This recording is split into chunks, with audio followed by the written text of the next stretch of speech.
Salut à chacun de vous les programmeurs et je vous souhaite la bienvenue dans ce nouveau tutoriel.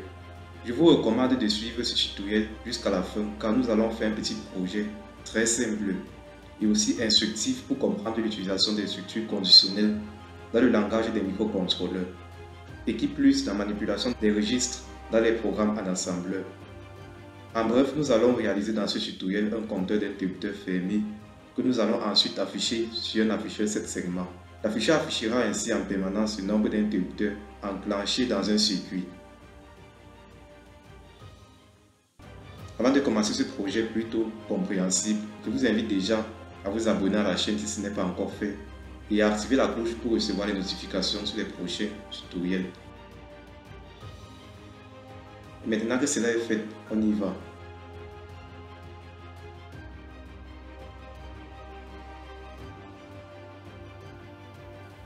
Alors, au niveau du schéma, sur le microcontrôleur, le port A est connecté au décodeur BCD dans le circuit intégré 4511. Et les broches de sortie de ce décodeur sont connectées à l'afficheur 7 segments. Et chaque segment représente ici chaque broche de sortie. QA représente la broche A, jusqu'à QG représente la broche G de l'afficheur 7 segments. Maintenant, au niveau du port B, chaque broche du port B est connectée à un interrupteur. On a ici au total 8 interrupteurs connectés aux 8 broches du port B. Et chaque interrupteur est dans un circuit qu'on appelle le pull down. Le pull down aussi là signifie en français tirer vers le bas. Donc ainsi, chaque interrupteur, lorsque l'interrupteur est ouvert dans le circuit, la résistance de pull down qui est ici là de 10 kΩ permet de tirer la broche à un potentiel de 0 V, donc à la masse. La masse ici représente le potentiel de 0 V. Lorsque l'interrupteur est ouvert, la résistance de pull down permet ici là de mettre la broche à un niveau bas, donc à un potentiel de 0 V. Et maintenant, lorsque l'interrupteur est fermé, le signal de 5 V arrive donc au niveau de la broche. La broche est donc à un niveau logique, soit au niveau logique bas, soit au niveau logique haut. Au niveau logique bas, le signal au niveau de la broche est de 0 V lorsque l'interrupteur est ouvert. Et à un niveau logique haut, le signal de la broche est de 5 V, est de plus 5 V lorsque l'interrupteur est fermé. Donc le principe est assez simple. Maintenant pour le reste, le circuit de réinitialisation, le circuit d'oscillation, donc ici là, il n'y a rien de changé, rien de spécial.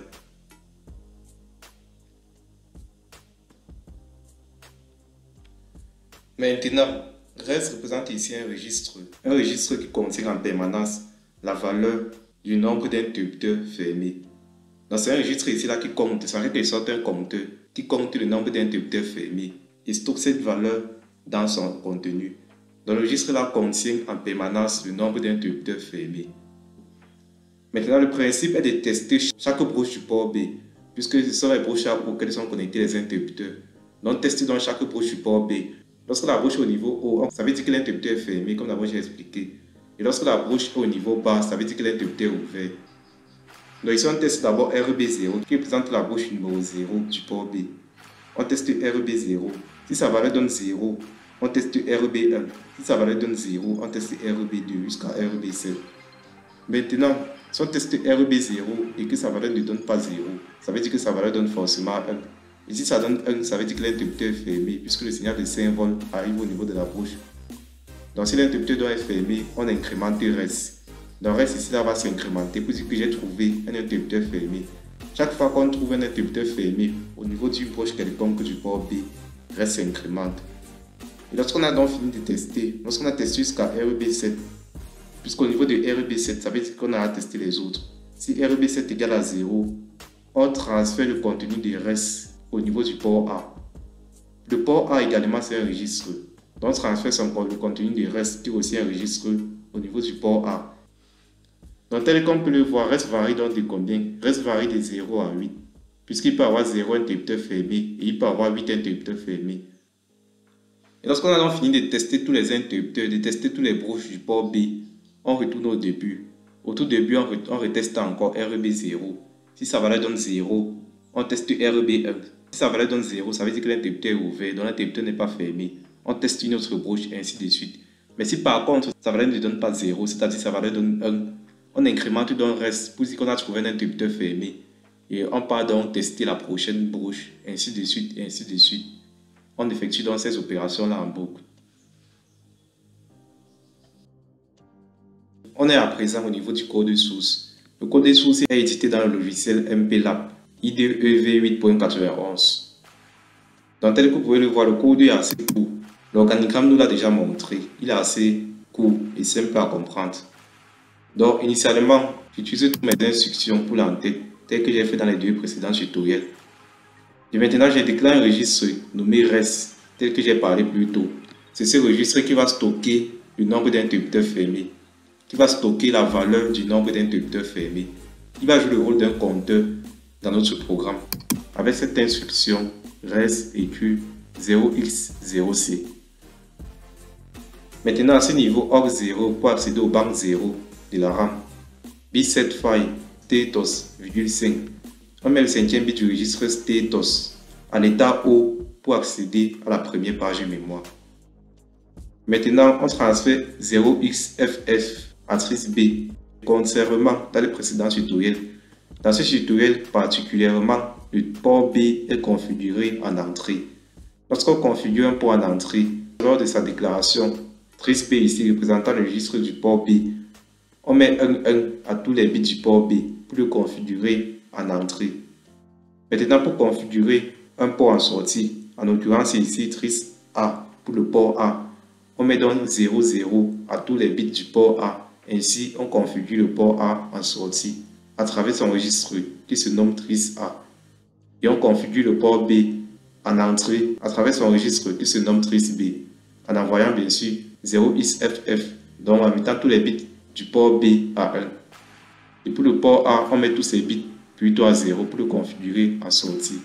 Et pour le port B, pour le configurer en entrée, on met tous ces bits à 1.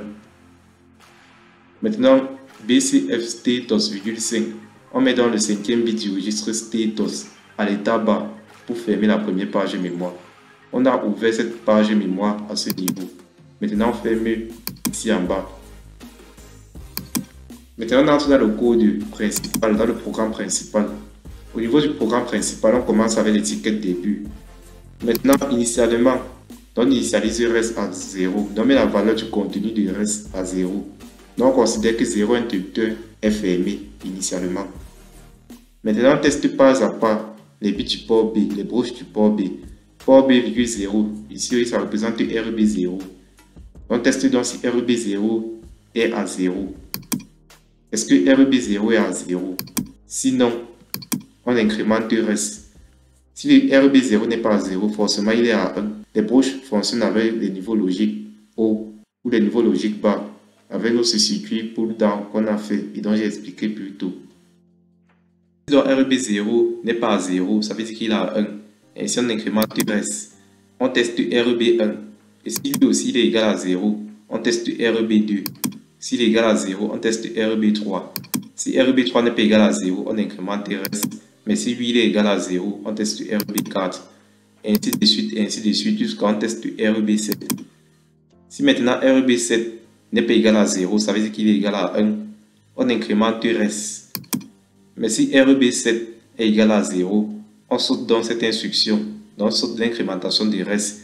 Et on vient directement à ce niveau. Donc on transfère directement REST dans le work register, dans le registre de travail. Une fois donc on a transféré le contenu de REST, la valeur de REST qui représente le nombre d'interrupteurs fermés dans le registre de travail, le work register, on transfère dans le contenu du work register au port A.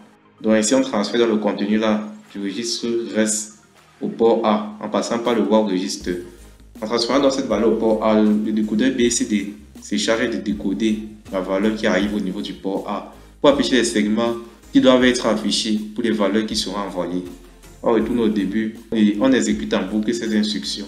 Int ici la représente la directive pour indiquer que c'est la fin du programme principal. Donc ainsi, si on écrit d'autres instructions à ce niveau, si on met d'autres instructions en bas de int en considération, ils ne seront pas prises en considération par le compilateur. Donc, une fois donc on a donc fini notre programme en assembleur, pour lancer la compilation, on vient au niveau de projet.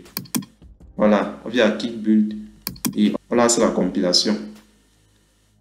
Une fois que la compilation est terminée, si ça a réussi à ce niveau, on doit avoir ces informations ici. Une fois que la compilation a réussi, on peut fermer, on peut agrandir là, on peut réduire et on peut agrandir. C'est donc tout pour ce code, pour ce programme en assembleur. D'ailleurs, si vous avez des difficultés, des incompréhensions quelque part, n'hésitez pas à faire part en commentaire. Maintenant, on parle en Proteus pour lancer la simulation de notre câblage déjà fait. Donc, une fois dans Proteus, maintenant, ce qu'il faut faire, c'est importer le fichier binaire qui s'est créé à l'issue de la compilation du code dans le logiciel MPLAB. Donc, on ouvre dans le PIC, notre PIC 16F84A. On double-clique. On part donc ouvrir. On part ouvrir le fichier .x qui s'est créé. On l'ouvre. On a donc importé notre fichier binaire du programme assembleur. On lance la simulation. Maintenant, si on ferme les interrupteurs, on va voir la valeur s'incrémenter. On va voir la valeur s'incrémenter.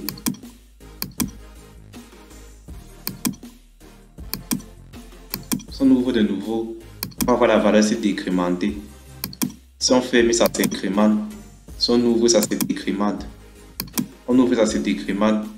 On ferme, ça s'incrémente. On ouvre, ça se décrémente. Dans le câblage et le fonctionnement assez simple. Si vous avez des questions, des incompréhensions, faites-moi part en commentaire. Maintenant, avant de se dire au revoir, j'ai un petit exercice pour vous. Une petite question que vous deviez me répondre en commentaire. Si vous pensez que le circuit de réinitialisation que voici est nécessaire dans ce montage, écrivez oui en commentaire. Si pour vous, on n'a pas besoin du circuit de réinitialisation dans ce montage, dans ce fonctionnement, écrivez non en commentaire. Merci à vous d'avoir suivi en entier ce tutoriel. N'hésitez pas à le partager au maximum à tous ceux qui pourront être intéressés, à tous ceux qui pourront en avoir besoin. Merci de lâcher également un pouce bleu, ça fait plaisir, ça aide vraiment. Et on se retrouve donc très bientôt dans un prochain tutoriel. C'était Freddy, à plus à vous, les programmeurs.